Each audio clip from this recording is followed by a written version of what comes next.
Hey everyone, and welcome back to the channel.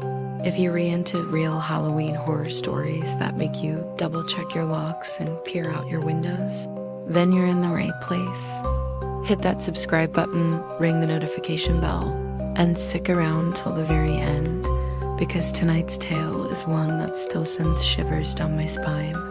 We're calling it The Man in the Mask.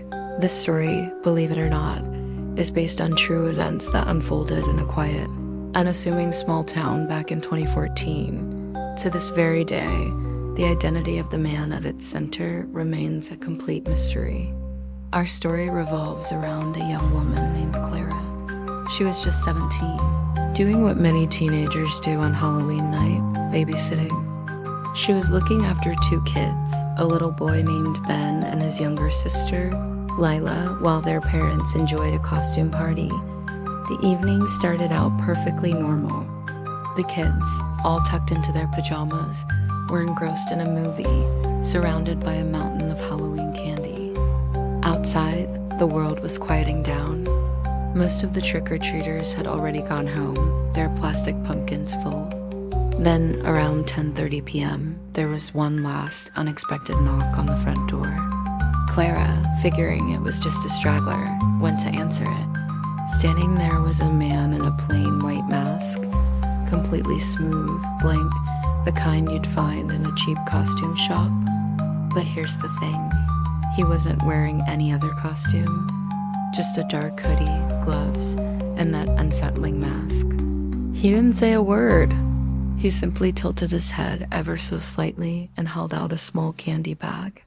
Clara, a little thrown off but trying to be polite, let out a nervous laugh. "You're kind of late for trick-or-treating, huh?"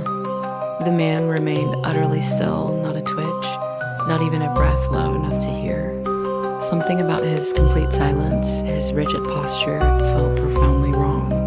A prickle of unease ran down Clara's spine. She quickly dropped a few pieces of candy into his bag. "Okay, well, that's all we've got. Have a good night." Slowly, deliberately, he turned and walked away down the sidewalk.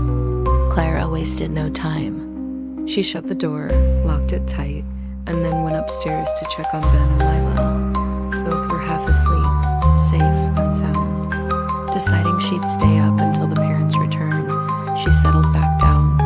But the night wasn't over. Around 11:15, she heard footsteps outside again, but heavier this time, and closer. Then a knock, not on the front door this time. It was coming from the back door. Her heart immediately began to pound against her ribs. The back porch light wasn't on, so she couldn't see clearly through the window. Then, through the glass, she saw it, a white mask, staring directly in. Panic surged through her. She grabbed the phone, hands shaking, and called the police. The operator, trying to keep her calm, told her to stay inside, lock every single door and window, and wait. As she was still on the call, a loud thud echoed from upstairs, like something heavy had been dropped. Then, the kids started screaming. Clara dropped the phone and bolted upstairs. She found Ben crying, absolutely terrified, pointing frantically toward the closet in his room. "The man in the mask," he sobbed. "He was in here."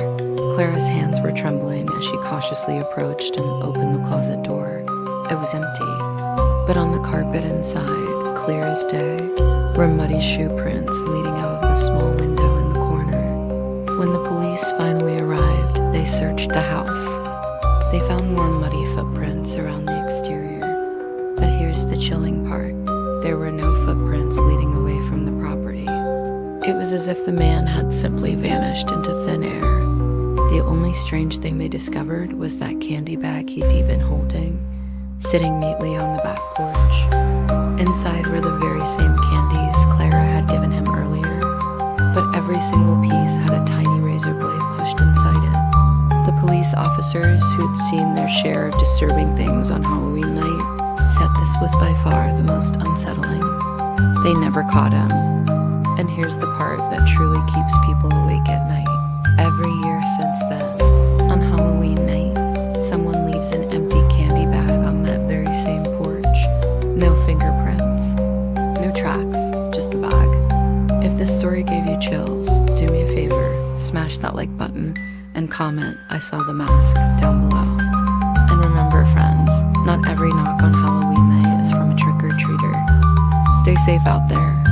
Thanks for watching, and I'll see you in the next one.